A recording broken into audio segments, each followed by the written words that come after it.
Good morning. 12th Hindi medium और English medium के बच्चे जरा ध्यान दें। हम लोग बेटा सीख रहे थे कोऑर्डिनेशन कंपाउंड के बारे में। मैंने उस दिन भी जिक्र किया था आप लोगों से कि कोऑर्डिनेशन नंबर क्या होती है, उसके लिगेंड्स क्या होते हैं। तो आज हम लोग चर्चा करेंगे उसी उपसर्ग संयोजी बंध के अगले टॉपिक के बारे में, जिसको हम लोग बोलेंगे, बोला जाता है effective, EFFECTIV effective atomic number कैसे पता किया जाता है।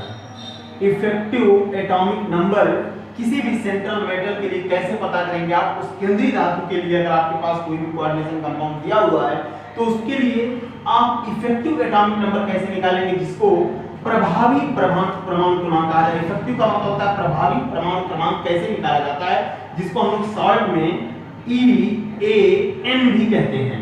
और याद रखिएगा, इसको निकालने के लिए एक फार्मूला हमारे पास है, उस फार्मूले पे हम लोग काम करेंगे और निकल के आ जाएगा। देखिए EAN निकालना होता है तो क्या करते हैं आप, EAN याद रखिएगा, हिंदी मीडियम इसको बोला जाता है इफेक्टिव एटॉमिक नंबर। इसको बेटा निकालने के लिए सबसे पहले क्या करते हैं हम लोग कि जो हमारे पास परमाणु क्रमांक होता है, यानी हम लिखेंगे यहां पर परमाणु क्रमांक, और परमाणु क्रमांक किसका रहेगा, सेंट्रल मेटल का।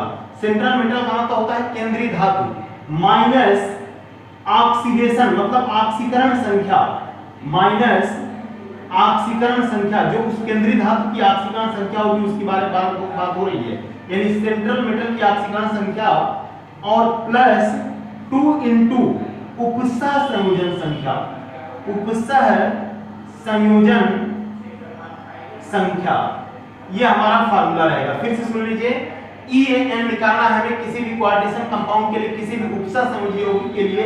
अगर हमें पता करना है कि प्रभावी परमाणु क्रमांक कैसे निकाला जाता है, जिसको इफेक्टिव एटॉमिक नंबर कहते हैं, तो इसके लिए बेटा फार्मूला क्या बनेगा आपका, परमाणु क्रमांक को किससे डिनोट किया जाता है, Z से।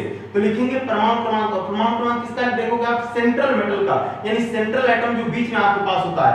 और मैंने आपसे बताया था कि जो भी सेंट्रल मेटल होते हैं, जो सेंट्रल एटम होते हैं, वो लिगेंड से लोन पेयर को क्या करते हैं, लेते हैं। जो लोन पेयर देते हैं लिगेंड कहलाते हैं, और जो लेते हैं वो सेंट्रल एटम कहे जाते हैं। तो और सेंट्रल एटम की ऑक्सीडेशन नंबर भी निकाली जाती है, और सेंट्रल एटम का ही एटॉमिक नंबर देखा जाता है जब आपको निकालना होता है इफेक्टिव एटॉमिक नंबर, जिसको EAN या प्रभावी परमाणु क्रमांक कहा जाता है। फिर क्या कर रहा है, +2 into उपसह संयोजन संख्या। आपको मैंने बताया था कि जो भी लिगेंड जुड़ा होता है सेंट्रल एटम से, वही उसकी कोऑर्डिनेशन नंबर होती है। एक एग्जांपल लेता हूं मैं, आपको समझ में आ जाएगा। अगर इंग्लिश मीडियम वाले लिखेंगे तो इसको लिखेंगे atomic number minus oxidation number. सुन लीजिए, atomic number minus oxidation number, इसको क्या बोलते हैं बेटा, एटॉमिक नंबर। क्या बोलते हैं इसको, atomic number minus oxidation number. और ऑक्सीडेशन नंबर का मतलब हो सकता है कि जो इलेक्ट्रॉन डोनेट हो रहे हैं, ऑक्सीडेशन नंबर।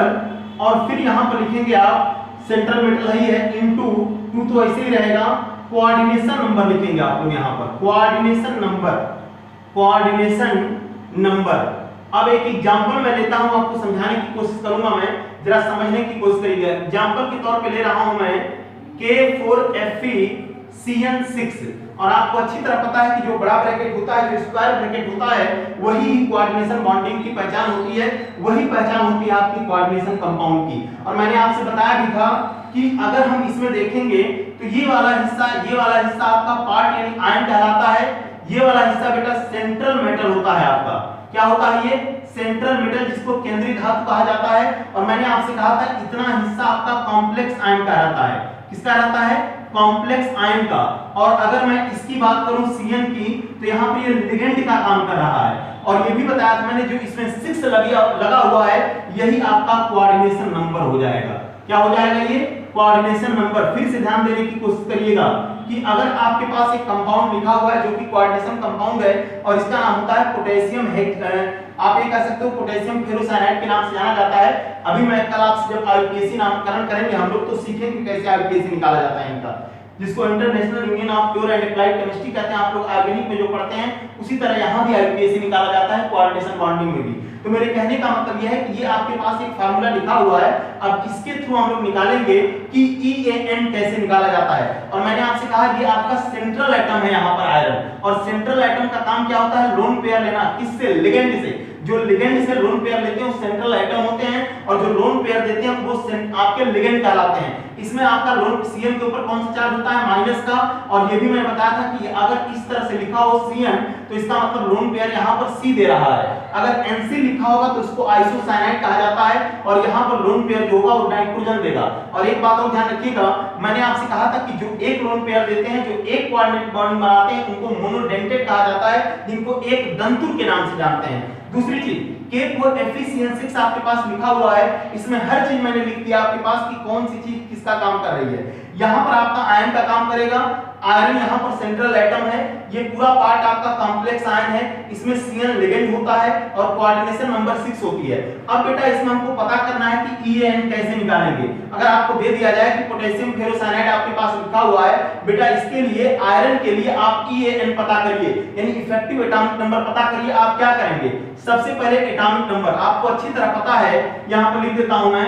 आयरन के लिए बेटा Z होता है 26।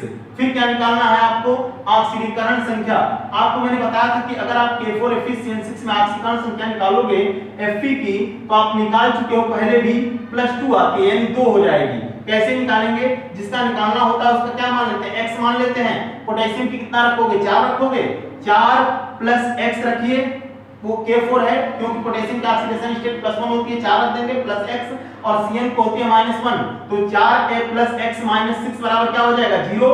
तो x बराबर क्या हो जाएगा, 6 - 4 बराबर 2, यानी आयरन की ऑक्सीडेशन स्टेट कितनी आ जाएगी, +2।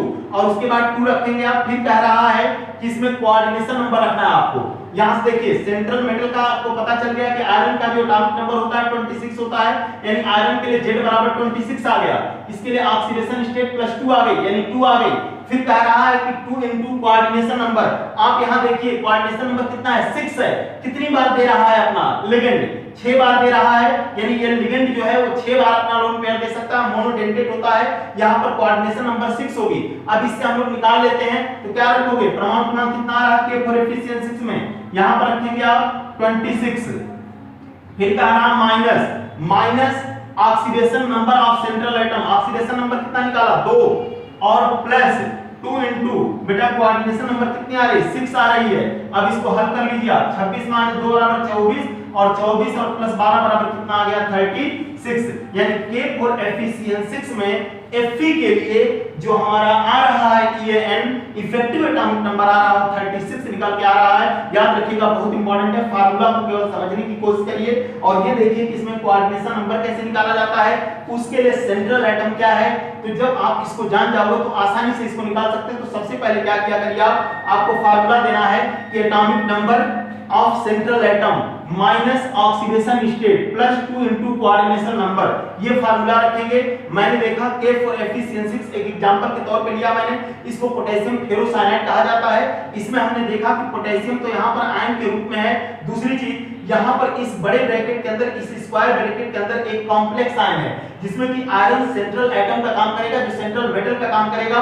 यहाँ पर Cn लिगेंड की तरह है। और एक बात और ध्यान रखिएगा, लिगेंड जो होते हैं वो कहीं ना कहीं अपना लोन पेयर देते हैं सेंट्रल एटम को, और सेंट्रल एटम वो होता है जो उन लोन पेयर को लेता है। एक बात और बताया था मैंने, इनमें से अगर आप लोगों से पूछा जाता है कि प्राइमरी और सेकेंडरी बैलेंसी कैसे निकालो, तो मैंने आपसे बताया था जो सेंट्रल एटम की ऑक्सीडेशन स्टेट होती है, यानी इसकी ऑक्सीडेशन स्टेट 2 निकल के आई है, तो यही इसकी प्राइमरी बैलेंसी कही जाएगी अकॉर्डिंग टू वर्नर थ्योरी। फिर इसके बाद मैंने आपसे कहा था जो आपका लिगेंड होता है, जो उसकी बैलेंसी होती है वो सेकेंडरी बैलेंसी होती है, और जो लिगेंड की बैलेंसी होती है कभी चेंजेबल नहीं होती है, जबकि अगर आपके पास प्राइमरी बैलेंसी है तो चेंजेबल हो जाएगी। इसके बाद आपको रखना है, इसमें से जो लिगेंड हो गया, इसके बाद जो 6 है, अगर यहीं पर होता, जैसे मैंने आपके सामने लिखा हुआ है यहाँ पर बड़े ब्रैकेट के अंदर CO, यहाँ पर लिख दिया मैंने NH3 का होल 6, और यहाँ पर लिख दिया मैंने Cl3। अब आपसे मैं पूछता हूँ कि इसमें कोऑर्डिनेशन नंबर क्या होगा, जाहिर सी बात है इसमें भी कोऑर्डिनेशन नंबर क्या आएगी, 6 आएगी। जो लिगेंड के साथ लगा होता है संख्या, वह उसकी क्या कहलाती है, कोऑर्डिनेशन नंबर। और इसके तरीके से आप आसानी से निकाल सकते हो। तो यहाँ पर सेंट्रल एटम को देखना है, और याद रखिएगा इसमें सेंट्रल एटम का काम कौन कर रहा है, आयरन। तो इस प्रकार हम लोगों ने इस फार्मूले पर रखा, और कितना निकल के आया, 36 निकल के आया EAN। तो इसको याद रखिएगा, इफेक्टिव एटॉमिक नंबर जिसको प्रभावी परमाणु क्रमांक कहा जाता है, और किसी भी कोऑर्डिनेशन कंपाउंड में किसी सेंट्रल एटम का निकाला जाता है। फिर हम इसके आगे कल चर्चा करेंगे। आपसे थैंक यू।